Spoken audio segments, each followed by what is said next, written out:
Assalamualaikum warahmatullahi wabarakatuh. Halo sahabat cerdas liputan Sumbawa, balik lagi bareng aku Mujiati dalam segmen Ngobrol bareng Gen Z.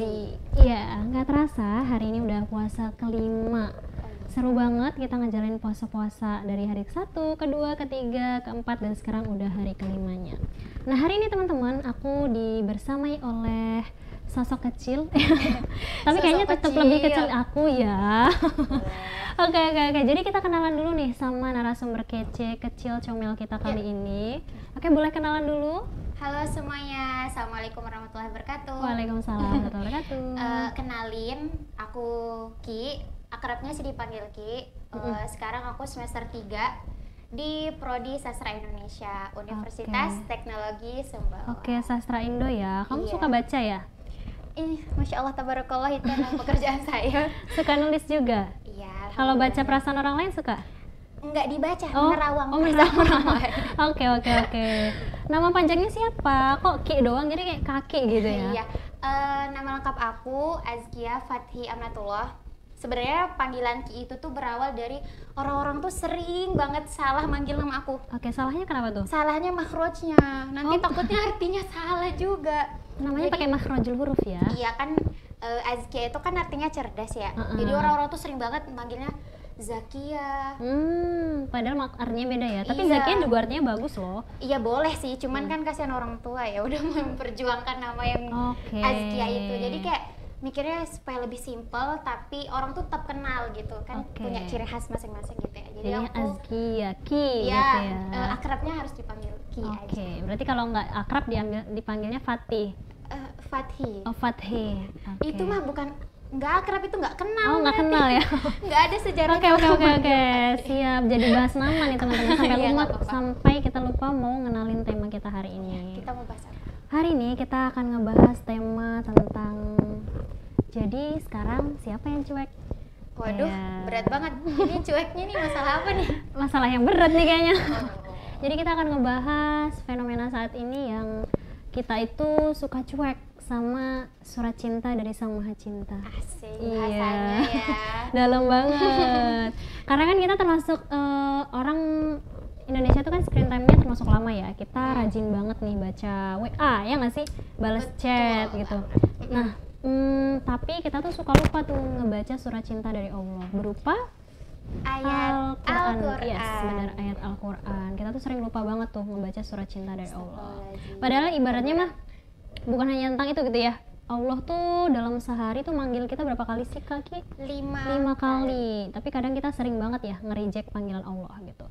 Itu tentang panggilan Allah nih. Tapi Allah udah nitipin nih satu surat cinta yang itu tuh bisa menjadi pedoman hidup kita banget. Ya nggak sih? Tapi sayangnya kita suka lupa buat ngebaca surat cinta dari Allah. Bahkan mungkin tidak meluangkan waktu itu gitu ya. Padahal kalau kita dapat surat dari teman, kamu suka seneng nggak sih kalau dapat surat dari teman? Bisa dibilang itu love language aku sih. Oke, berarti kamu suka disuratin gitu ya? Aku merasa disayang banget. Oke, kalau dikasih surat tanah mau berarti? Ya Allah, itu impian.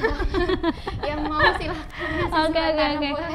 Jadi intinya kalau kita dapat surat dari teman itu kan kayak seneng banget ya? Iyalah, girang banget. Iya. Intinya kayak kita tuh kalau dapat surat dari teman tuh kayak ngebacanya tuh sampai pakai perasaan, ya nggak sih? Malam-malam cari sendiri. Iya, sendiri cari waktu terspesial di malam hari gitu, kita baca dengan penuh hiruk pikuk air mata ya. Alay banget biar dapat feelnya. Tapi ketika ngebaca surat cinta dari Allah yang isinya itu bahkan ini loh petunjuk buat kamu saatnya belok kanan, kamu tuh harusnya belok kiri, saatnya kamu buat ngerem gitu ya. Tapi kita ngebacanya nggak pakai hati gitu. Kadang yang penting sampai target. Iya, apalagi di bulan puasa kadang orang lebih mentingin kuantitas daripada kualitasnya. Padahal di episode 1 kemarin aku udah sempat bahas ya sama Kak Mita gitu tentang bahwasanya ternyata bukan hanya kualitas atau kuantitas aja yang harus diutamakan, tapi dua-duanya harus seimbang ternyata. Nah, kita ternyata ketika ngebaca surat cinta dari Allah yang isinya peta kehidupan ibaratnya, kita itu nggak serius dalam baca peta. Ibaratnya keinget gak sih film Dora? Kenapa jadi ke Dora ya? Kan dia selalu manggil peta kemanapun berada gitu ya. Dora aja lebih sepeduli itu, sebutuh itu sama si peta. Peta apa peta sih? Peta. Oke. Panggilkan peta. Oh iya. Gitu ya. Tapi kita udah dikasih surat cinta tapi kita nggak sepeduli itu dan nggak pakai perasaan itu ketika ngebacanya gitu. Nah, kali ini kita bakal sharing sama Kaki tentang gimana Kaki mengenal Al-Quran gitu ya, supaya kita bisa makin pakai perasaan loh ketika ngebaca surat cinta dari Allah. Oke, Kaki, langsung aja nih aku tembak. Aduh. Betulnya Kaki tuh mulai kenal Al-Quran sejak kapan sih? Kalau ditanya kenal Al-Quran, kayaknya baru lahir juga aku udah kenal sih sama Al-Quran. Karena udah diazanin gitu ya? Bukan. Oh bukan. Bukan, karena memang lingkungannya itu alhamdulillahnya gitu ya. Selalu rutin gitu, ibaratnya sebelum tidur, kemudian dibiasain buat ngaji gitu ya? Di berbagai kegiatan kita gitu ya, selama di rumah pun seringannya gitu ya dibarengin dengan murotal Al-Quran. Masya Allah, berarti rumahnya tuh benar-benar surgawi kayaknya ya. Amin. Terdengar tilawah Al-Quran terus gitu. Masya Allah. Berarti emang dari kecil ya udah dibiasain sejak dari rumah. Iya benar. Tapi Kaki pernah mondok nggak? Iya, aku anak pondok banget. Oh wow. Iya, aku anak pondok banget. Dari kapan nih mondoknya, dari SD? Kalau mondok SMP ya. Oh SMP. Iya. SMP aja atau sampai? Aku SMA juga mondok. Berarti dari SMP ke SMA itu mondok ya? Alhamdulillah. Oke, itu masa-masa Kaki mengenal Al-Quran. Berarti itu mulai menghafal sejak sebelum SMP atau pas SMP? Kalau ngebahas menghafal, sebenarnya aku tuh udah menghafal dari SD. Dari SD ya? Iya, dari SD tuh udah mulai hafalin juz amma gitu ya, juz 30. Terus itu sih kalau awal dari ngafal emang dari SD. Tapi kan itu masih kecil banget ya, ngerasa kesulitan nggak pas? Waduh, kayaknya emang sulit banget untuk menghafal sih, karena memang ini buat ustazah aku yang berpengalaman banget. Oh nanti di serlingnya ya? Kayaknya memang aku adalah salah satu santri atau murid dengan hafalan yang paling lama. Kenapa tuh? Sesusah itu. Oke, biasa kalau targetnya berarti kalau sehari biasa berapa tuh? Ya Allah, kalau aku sendiri yang sudah paham gitu ya, kemampuan aku, kadang dapat 1 ayat sehari aja itu udah bersyukur banget. Masya Allah, itu pas usia berapa tuh seayat sehari? SD kelas 3-4 kayaknya ya, karena memang aku sesusah itu untuk menghafal. Lebih seringnya itu butuh bantuan orang lain, talaki kalau bahasa kita. Jadi dulu itu nemenin gitu ya, dampingin kita dalam menghafal. Jadi kalau talaki itu ibaratnya kayak kita dibacain, terus dibantuin terus Allahumma gitu. Jadi dibantu ulang-ulang. Itu lebih mudah sih untuk menghafalnya, tapi kesusahannya itu adalah kita akan terus butuh orang. Oke, jadinya ketergantungan gitu ya. Iya. Karena kita fokus ke satu metode aja gitu. Betul. Untuk menghafal Al-Quran. Oke. Kayak gitu. Terus apa sih hal tersulit yang Kaki alami selama menghafal ataupun menjaga hafalannya?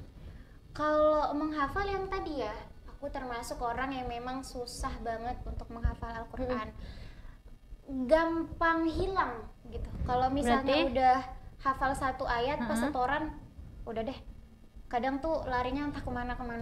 Berarti gitu. Kayak susah fokus gitu ya? Iya bener, iya itu sih susah fokus. Dan ya susah mengambil feel-nya, kadang nggak dapet juga. Oke, Masya Allah. Ternyata ya nggak semua yang kita kira penghafal Al-Quran tuh segampang itu ya, karena di luar sana kan kayak selembar sehari, kayak aku dulu ngebayangin kayak gimana menghafal selembar sehari gitu ya. Susah banget. Semudah itu. Iya benar. Kayak aku, ibaratnya aku termasuk orang yang telat banget ya mulai ngafal Al-Quran, karena memang bukan terlahir dari lingkungan keluarga yang Islami, yang ya, tapi alhamdulillah orang tua aku selalu nyuruh aku buat ayo belajar ngaji gitu. Tapi untuk ngafal tuh aku baru mulai di kelas 3 SMA kalau nggak salah, karena ada salah satu guru aku yang ngajakin gitu buat ayo kita hafalan gitu. Itu pun ngafal juz 30 beresnya itu pas aku kuliah semester berapa ya? Itu baru beres hafalan juz 30 doang gitu. Jadi kan ibaratnya berarti ya 1 tahun lebih lah gitu, ibaratnya kan 2 tahunan lah gitu baru bisa beres. Ternyata selama itu gitu, apalagi berawal dari basic yang bukan menghafal Al-Quran. Tapi semuanya tuh berawal dari niat guys. Jadi nggak ada kata terlambat. Nah terus Kaki mau nanya lagi nih. Boleh. Gimana caranya Kaki buat bisa tetap istiqomah gitu ya teman-teman, karena kan apalagi hari ini gitu ya, ada hal yang jauh lebih menarik daripada Al-Quran di mata kita. Ini selalu menjadi tersangka ya. Iya, padahal dia tersangka sih kamu. Iya, padahal dia sebenarnya banyak dampak positifnya juga sebenarnya, banyak membantu kita. Cuma ya itu tadi gitu, tergantung kita gimana ngefungsiinnya. Balik lagi ke pertanyaan Kaki, gimana cara Kaki bisa tetap mencoba untuk mempertahankan hafalan, menambah terus hafalan, gimana caranya biar tetap istiqomah? Ini fokus untuk menambah hafalan atau bareng sama Al-Quran nih? Fokus untuk menambah hafalan ya bareng sama Al-Quran. Kan kalau kita ngafal pasti bareng. Maksudnya enggak kan, ada juga nih yang cuman baca-baca doang. Oke, ngafalnya Kak, ngafalnya. Kalau ngafalnya sih karena gimana gitu ya, kenapa aku selalu berusaha untuk menghafal Al-Quran. Teman-teman mungkin yang sama kayak aku yang berusaha untuk menghafal Al-Quran juga, enaknya gitu ya ketika kita lupa membawa Al-Quran ketika misalnya di perjalanan, terus tuh lagi riuh, lagi sibuk, lagi kayaknya nggak mungkin banget untuk membaca Al-Quran, kita masih punya di ingatan kita. Iya, keren banget ya. Iya, jadi sekencang itu terus merojah karena memang ya udah, banyak banget teman-teman aku juga yang bilang menghafal Al-Quran itu emang mudah, tapi untuk mempertahankannya, mengurajah hafalannya itu ya Allah subhanallah, itu benar-benar sesusah itu. Iya, jadi kayak tapi kita sadar gitu ya, kita tidak akan selalu membawa Al-Quran itu, mungkin bisa aja lupa dan segala macam, tapi kita masih menyimpan Al-Quran itu di dalam hati kita, di dalam pikiran kita gitu ya, jadi akan selalu ada kesempatan untuk mengulangnya. Jadi harus semangat terus murojaah gitu, nambahnya juga kayak gitu. Bener. Dan aku jadi keinget kemarin aku habis nonton apa ya, pokoknya ada disampaikan gitu ya di salah satu, ada video YouTube aku nonton ceramah gitu kan. Ibaratnya tuh sekarang, kalau dulu Al-Quran itu kan ada di Rasulullah gitu ya, intinya di ingatannya Nabi Muhammad, Nabi kita gitu dulu. Terus kemudian dituangkan di batu-batu, pelepah gitu ya. Itu supaya orang-orang pada baca gitu, intinya dari ingatan Rasulullah dituangkan di situ gitu, dituangkan di batu-batuan, di pelepah gitu kan. Nah sekarang kebalikannya, ketika sudah menjadi buku, kita salin balik ke ingatan kita gitu ya, ke hafalan kita gitu. Kalau dulu dari hafalan Rasulullah yang dituangkan, nah sekarang dari yang hasil dituangkan itu yang udah dibukukan oleh para sahabat Rasulullah, dibalikan lagi ke kepala hafalan kita gitu ya, oleh ya kita ini yang mau berusaha untuk mempertahankan tadi kemurnian Al-Quran gitu. Apalagi di zaman sekarang kan udah banyak banget ya Al-Quran palsu, bahkan aplikasi itu agak bahaya ya, agak bahaya karena ada yang memang sengaja disalahkan bacaannya gitu. Jadi ternyata itu loh pentingnya ngehafal Al-Quran gitu ya, supaya kita bisa tetap menjaga kemurnian Al-Quran gitu. Biasa Oke, Kaki, biasanya kalau waktu-waktu ngafal terbaik itu kapan? Yang paling baik diantara yang terbaik adalah ketika sholat tahajud. Itu ketika orang-orang sedang istirahat, orang-orang sedang menikmati alam mimpi mereka gitu ya, kita terbangun, itu kayaknya rasanya lebih fokus karena kita tidak akan mendengarkan kebisingan kecuali dari mulut kita yang mengucapkan ayat-ayat Al-Quran kayak gitu. Jadinya itu hal tepat yang paling ucap yang biasa Kak lakuin ya, sedang diusahakan. Insya Allah semoga istiqomah ya Kak. Ternyata banyak tantangannya ketika kita ngebaca Al-Quran. Itu kita kan tadi lagi flashback nih ceritanya. Nah sekarang kan kita lagi di momen bulannya Al-Quran, bulan Ramadan, ya kan? Nah sekarang targetnya apa Kaki? Target menerusin hafalan, target murojaah, atau tilawah biasa? Kalau sekarang yang sebenarnya tiga-tiganya aku lakuin ya. Nambah hafalan iya, terus murojaah juga tetap gitu ya. Cuman yang paling difokusin banget tuh sih tilawahnya. Jadi aku bagi tuh, kan tilawah itu minimal satu hari ini misalnya 1 juz ya. Jadi aku targetin untuk murojaah itu 1 halaman. Kemudian untuk nambah hafalannya, alhamdulillahnya gitu ya, kalau misalnya bisa dapat 1 ayat sehari juga nggak apa-apa. Kayak gitu. Jadi tetap diusahain, tiga-tiganya jalan. Ayat gitu ya. Iya, tetap jalan. Masya Allah. Nah, apa yang Kaki rasakan ketika dulu masih ngafal di pondok sama sekarang pas ngafal di kuliahan? Lebih susah mana? Lebih susah di pondok atau ngafal sekarang? Sebenarnya sih kalau masalah ngafal tingkatan kesusahannya tuh sama sih. Oke. Aku selalu punya cerita kesusahan menghafal dari dulu. Dari SD, dari SMP, dari SMA.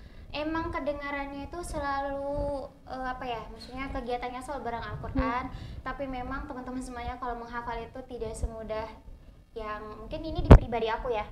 Tidak semudah ketika aku melihat teman-teman aku yang lain menghafal gitu ya. Mereka bisa aja dapet sehari 3 baris, 4 baris gitu ya. Aku bisa bertahan 1 baris pun itu udah alhamdulillah. Kayak gitu.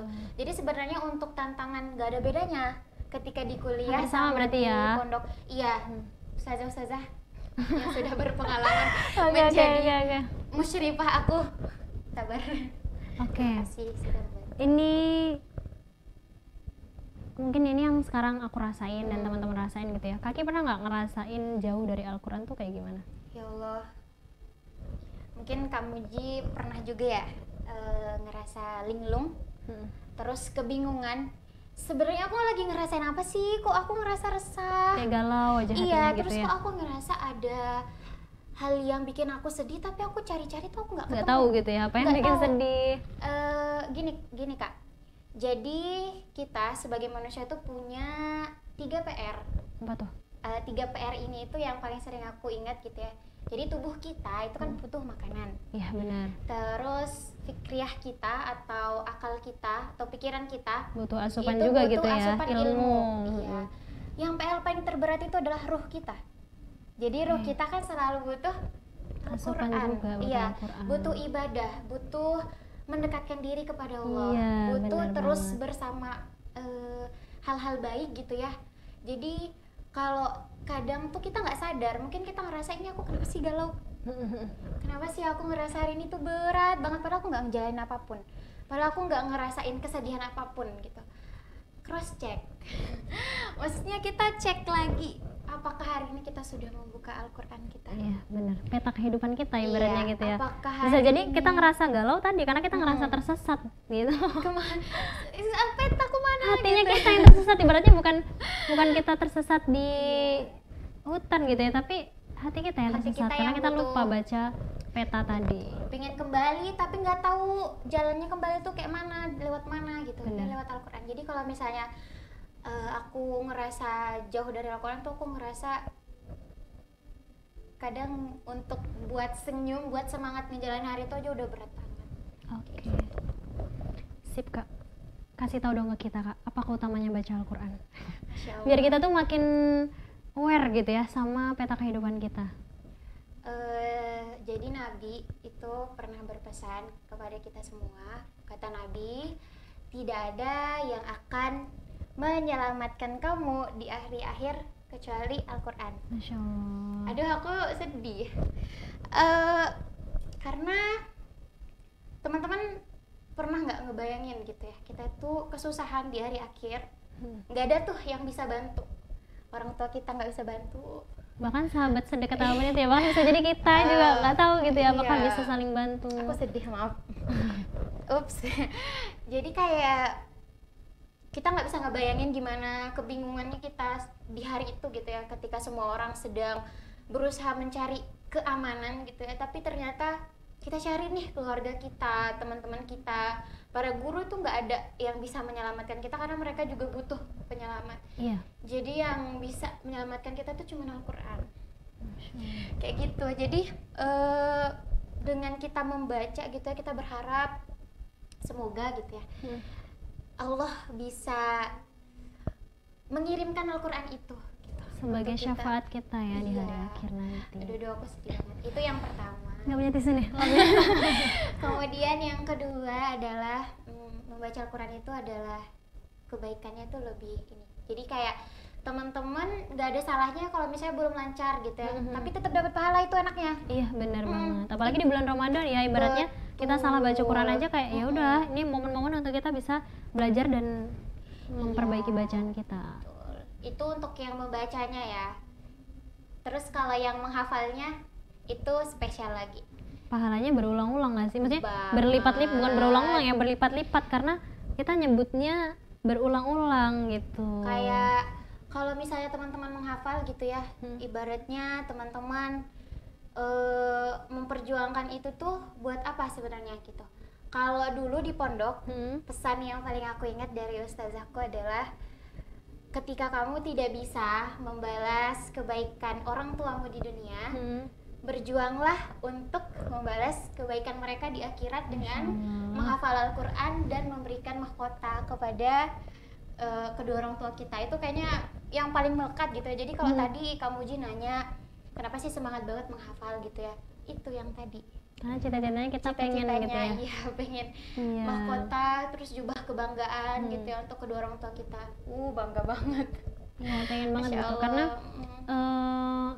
kita di depan umum aja misalnya di acara wisuda atau apa gitu ya, bisa mengalungkan penghargaan untuk diri kita aja. Udah dilihat orang tua kita bangga banget, apalagi kalau kita yang ngasih untuk orang tua kita. Oke, thank you Kak Ki atau Adik Ki. Iya, boleh udah sharing-sharing ya malam hari ini tentang surat cinta dari Allah yang sering kita abaikan gitu. Oke teman-teman, kesimpulannya dari aku adalah ayo sama-sama kita tingkatin lagi bacaan Quran kita gitu ya, baca surat cinta dari Allah, karena bisa jadi kita malas baca Quran. Ini hal paling sedih ya, yang kata-kata ini tuh nampar aku banget gitu ketika aku pas lagi ngerasa lost bacaan Quran. Kayak ketika kamu malas baca Quran, itu bukan kamunya yang malas baca Quran, tapi bisa jadi Al-Quran yang udah nggak mau dekat sama kamu gitu. Semoga. Jadi ya kata-kata itu nampar aku banget supaya ayo loh dibaca, ini kan peta buat kamu yang udah Allah kasih spesial gitu. Kok bisa-bisanya kita segampang itu aja buat ninggalinnya gitu ya. Diingat-ingat, jadi bisa jadi kita malas, itu bukan kitanya yang malas baca, tapi bisa jadi Al-Quran yang emang udah gak mau deket sama kita. Gitu. Oke, guys, di ending pembahasan kita memang cukup berat ya. Oke, tapi intinya di bulan Ramadan ini, mumpung masih hari kelima Ramadan ya, di gas terus gitu, walaupun gas LPG langka katanya ya. Tapi yang penting gitu ya, gas dalam baca Quran jangan pernah langka gitu, harus digas terus semangatnya teman-teman. Apalagi kita di sini siap nemenin, ngasih motivasi tiap hari gitu ya, saling nemenin. Iya benar, saling nemenin di podcast Liputan Sumbawa. Teman-teman, itu aja dari kita berdua, aku Mujati dan aku Ki itu ya. Kita pamit undur diri, semoga bermanfaat buat teman-teman semua. Jangan lupa selalu tonton podcast kita di semua platform sosial media Liputan Sumbawa. Jangan lupa di follow, di subscribe, di komen, dan juga di share sebanyak-banyaknya. Oke, see you and wassalamualaikum warahmatullahi wabarakatuh.